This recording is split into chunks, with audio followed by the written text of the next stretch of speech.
Oi pessoal, eu sou o Alessandro e hoje eu vou comentar esse quadrinho aqui, O Máscara, quadrinho lançado no Brasil pela editora Pipoca e Nanquim. Eu não preciso fazer muita força porque eu tenho certeza que boa parte da galera que está vendo o vídeo já ouviu falar no Máscara, já teve contato com o personagem.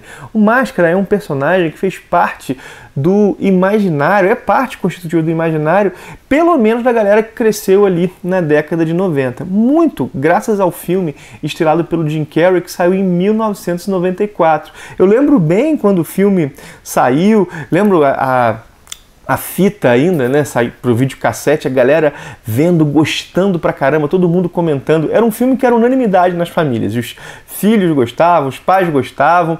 Realmente marcou a época. Inclusive foi passo importante aí na carreira do Jim Carrey. Mas, além do filme, teve também o desenho animado, que passou na TV aberta, eu cheguei a ver. Só que o Máscara, ele não é um personagem que surge no cinema, muito menos no desenho animado. Ele surge nos quadrinhos. Ele é publicado inicialmente numa revista que é uma revista autônoma, né? Uma revista publicada de maneira independente. E o criador dele é o Mike Richardson. Passado um tempo, ele vai ser publicado pela Dark Horse, numa coletânea chamada Dark Horse Presents. E depois ele ainda sai numa outra coletânea chamada Dark Horse Mayhem Anthology, acho que é assim que se pronuncia. Ou seja, o Máscara, ele tem história antes de chegar ao cinema. Inclusive, acontece que quando ele chegou ao cinema, pelo menos no meu espaço de convivência, ninguém sabia que o Máscara tinha surgido nos quadrinhos. Ele surge lá na década de 80 ainda. Mas o que a Pipoca e Nanquim está lançando aqui no Brasil? São esses quadrinhos da década de 80? Não, são minisséries que começaram a sair nos Estados Unidos em 91, ou seja, o caminho para o filme passou por essas minisséries. Esse encadernado aqui tem 3 minisséries. Tem a minissérie O Máscara, que é de 91, O Retorno do Máscara, que sai entre 92 e 93, e O Máscara Contra-Ataca, que é de 95. As 3 minisséries possuem a mesma equipe criativa.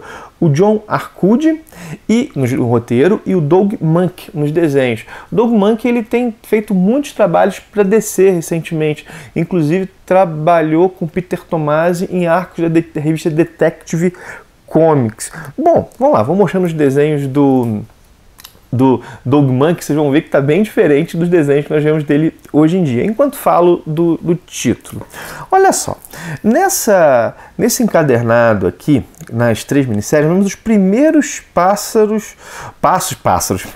os primeiros passos do Máscara numa revista solo. Até então ele tinha saído em antologias. O coração da história é muito familiar para quem conhece o filme. O Stanley Ipkiss, que é o nome do protagonista, inicialmente é o nome do protagonista inicial, ele compra uma máscara num antiquário para dar para sua namorada. Ele veste a máscara e ganha poderes incríveis, poderes de regeneração, ele tira objetos, ninguém sabe direito de onde, aparece uma arma na mão dele, ele pode esticar. Como nesse próprio encadernado é dito, ele ganha habilidades de personagem de desenho animado. Bom, essa máscara que dá esses poderes, isso acontece tanto no filme quanto aqui nesse quadrinho. Acontece que a partir desse núcleo inicial, a trama fica bem diferente. Os quadrinhos são muito mais violentos, bem mais violentos mesmo. Pra vocês terem noção, ainda na primeira minissérie, o Máscara mata diversos policiais. Aqui, nós também, nos quadrinhos, nós também temos um foco no humor, como o filme também tem.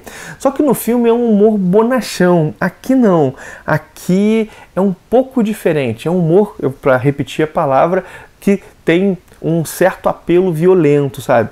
Que na verdade parte dessa ideia, dessa violência gráfica, de pessoas sendo explodidas, de pessoas tomando tiro, de policiais sendo assassinados. Isso aqui fica gore? Não, não fica. A coisa é estilizada, mas a violência tá aqui. Pois bem, vamos lá. O Máscara é um quadrinho de roteiro simples. Não é assim, ele não pretende contar, sei lá, uma ultra mega trama, uma trama com complexidade. O que nós temos é o seguinte, é um quadrinho despretensioso onde não há, por exemplo, o desenvolvimento dos personagens. Não há isso. O que nós temos aqui é essa máscara que dá poderes passando de mão em mão, ficando com pessoas diferentes e gerando situações de caos. As 3 minisséries, o Máscara, o Retorno do Máscara e o Máscara Contra-Ataca, são profundamente ligadas. Se eu não soubesse que eram minisséries, eu pensaria que tudo que está aqui vinha de uma revista mensal. Elas realmente são muito juntas. E assim, eu tenho que admitir que a história, inicialmente, ela não me fisgou. Isso aqui não me ganhou de cara. Com o desenrolar da trama que eu passei a achar mais divertido, fui me habituando, né? Como eu falei, não pretende ser uma grande trama, mas conceitualmente tinha essa possibilidade. Aqui tem um humor bem peculiar, com certo tom nonsense. E isso, como eu falei, feito de maneira despretensiosa, tem uma pegada meio sátira em alguns momentos. O Máscara é um quadrinho que conceitualmente guarda uma ambiguidade. A ambiguidade está na própria máscara que dá poderes ao personagem. Vamos lá. Inicialmente, parece que esse item é um item que tira as inibições das pessoas. A pessoa bota essa máscara, ela perde as inibições e ao mesmo tempo ganha superpoderes. Para usar um termo, sei lá, mais freudiano, é como se a máscara tirasse o superego das pessoas. Vamos lá, isso para explicar de maneira bem rasa aqui. Vamos lá, personalidade no Freud seria composta de id, ego e superego. O id seria, colocando de maneira bem rasa, essa dimensão dos desejos, as pulsões, os desejos que nós possuímos. O que seria o superego? O superego seria as regras introjetadas que nós recebemos na sociedade. Por exemplo, as pessoas têm vários desejos e aí vem a consciência que diz não pode fazer isso é errado, não faça. E aí nós sentimos culpa. Então, o superego seria essa coisa que controlaria o id e o ego estaria ali no meio, levando em conta as exigências tanto do id quanto do superego. Então, a máscara parece ser algo que tira o superego. De novo, eu expliquei aqui de maneira bem rasa, tá? De maneira bem rasa, provavelmente até com umas escorregadas conceituais. Mas só para vocês entenderem, é como se ela retirasse o superego da pessoa e a pessoa virasse um ser de puro desejo. E de puro desejo que supostamente não enfrenta consequências por aquilo que faz, porque nada pode atingir ela. No caso aqui do quadrinho, a pessoa tomou tiro, aconteceu qualquer coisa, ela é praticamente imortal. Ela se regenera, então. Ou seja, a ausência de inibições, possibilidade de realizar os desejos e uma ausência de consequências. Pensa o seguinte, inclusive o quadrinho até trabalha um pouquinho essa situação com a primeira pessoa que usa a máscara, com o Stanley Ipkiss. Sabe aquele pensamento que a gente tem? Cara, se eu pudesse, dava uma surra nessa pessoa. Aquelas coisas que passam na nossa cabeça, a gente, caraca, deixa isso pra lá. E porque a consciência nos acusa e a realidade nos impede. O que acontece aqui é o seguinte, imagina que a consciência pare de acusar e a realidade pare de impedir. É isso, né? É isso que nós temos. Me lembrou um pouco também o Anel de Giges, do Platão. O Anel de Giges é um recurso, uma parábola, vamos colocar dessa maneira, que é usado no Platão para discutir se a moralidade vem do medo. Pega o seguinte, imagina que é um anel que são as pessoas invisíveis. Imagina se você pudesse fazer qualquer coisa e não tivesse medo das consequências. Você continuaria agindo de maneira ética? A máscara, inicialmente, parece ser uma espécie de anel de Giges potencializado. Mas, como eu falei, há ambiguidade. Por que há ambiguidade? Porque a máscara também parece ter uma personalidade própria, com objetivos próprios. Ela perverte as intenções, vamos colocar dessa maneira, das pessoas que a vestem. E isso causa o caos. Nesse sentido, quem a veste é instrumentalizado e nem consegue realizar os próprios objetivos. É instrumentalizado para a disseminação do caos. Há um pouco dessas duas coisas na história. Primeiro, pessoas diferentes usam a máscara com objetivos diferentes. E isso afeta, por exemplo, o visual do mascarado. Deixa eu mostrar para vocês uma coisa aqui, para vocês verem. vai aparecer um mascarado que deseja ser um músico famoso. E aí quando ele põe a máscara, isso acontece. Essa máscara, o visual dele tá ligado a isso. Eu estou com dificuldade de achar a página aqui. Devia ter marcado antes de mostrar. Olha só.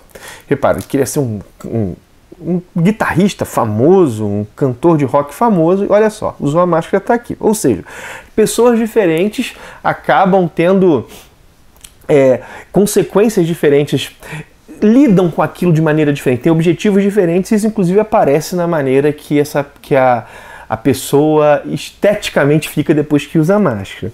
No entanto, essas pessoas, por mais que fiquem esteticamente diferentes, elas acabam ficando parecidas do ponto de vista da personalidade. Reparem, há essa ambiguidade. É a máscara que está instrumentalizando as pessoas, ou ela só mostra quem a pessoa já é? Isso é interessante, porque se fosse só essa questão do retirar as inibições sociais, o que aconteceria é que a máscara, ao ser colocada no rosto, mostra o verdadeiro rosto. É como se a máscara retirasse as máscaras que nós usamos socialmente. Bom, essa é uma possibilidade. Levanto a bola aí para nossa conversa. O seguinte, né? A edição do Pipoca e Nanquim está bem cuidada, como de costume. Não tem extras.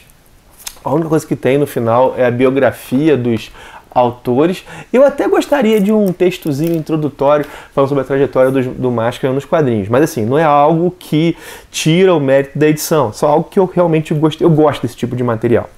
De todo modo, acaba que a galera está encontrando em outros espaços. Eu, por exemplo, falei aqui ainda de maneira rápida um pouquinho disso, né? Não tem extras e, assim, tá bem enxuta, e são muitas páginas de quadrinhos aí, né? São quase 400 páginas, 370, deixa eu pegar aqui, mais de 370 páginas de quadrinhos. Há também ao fim falei que não tinha nada, essas imagens aqui não fazem parte da história, suponho que venham de capas das minisséries. Não, na verdade não são, as capas aparecem no meio, olha só, as capas originais aparecem entre as histórias. Deixa eu pegar mais uma aqui para vocês verem. Mas, enfim, né? A edição é enxuta, focada aí no essencial, que é contar a história, mas muito bem cuidada. Há outras minisséries após essa, até onde eu vi, o encadernado anunciado era apenas esse, mas é claro que há possibilidade dessas coisas aparecerem aqui no futuro. A gente sabe como é que a Pipoca e Nanquim consegue vender bem os seus produtos, então é muito difícil isso aqui não ter feito sucesso, não ter chegado até as pessoas, até porque, como eu disse, está muito ligado ao imaginário de uma geração, pelo menos, acredito que de mais de uma, mas pelo menos de uma geração. Vale dizer que, embora isso em outras minisséries, aqui há uma experiência fechada, há um certo fechamento, claro, com esse fechamento tem ganchos aí que podem ser explorados futuramente. Mas é isso, assim, um quadrinho de humor nonsense com esse potencial conceitual que eu levantei aqui. Bom, se tiver algum comentário, não deixa de colocar não. O que você acha? Você gosta? Você não gosta dessa proposta? Eu particularmente fico contente do quadrinho ter chegado aqui no Brasil. Como eu disse, eu vi o filme, tem até boas memórias, então queria saber de onde que isso veio. Foi legal. Inclusive, agora a Pipoca está lançando também outro quadrinho que ganhou os cinemas, ganhou a TV, que é Tartarugas Ninja, né? Mas é isso, minha gente. Agradeço por ter visto o vídeo. Não esquece de dar teu joinha. Lembra do link da Amazon que deixo em todas as minhas descrições de vídeo, caso você vai fazer uma compra nessa loja. Entrando por esse link, isso ajuda demais o canal a se manter e a melhorar. Eu vou deixar o link, tanto do link geral da Amazon, quanto o link do Máscara, o link das Tartarugas Ninja daqui também na descrição. Não esquece daquele tudo que você já sabe, né? Tipo, curte, comenta, compartilha. Todos os youtubers pedem isso, porque isso realmente é importante para os canais, né? Então faça o pedido também. Para então por aqui, um abração e até o próximo vídeo.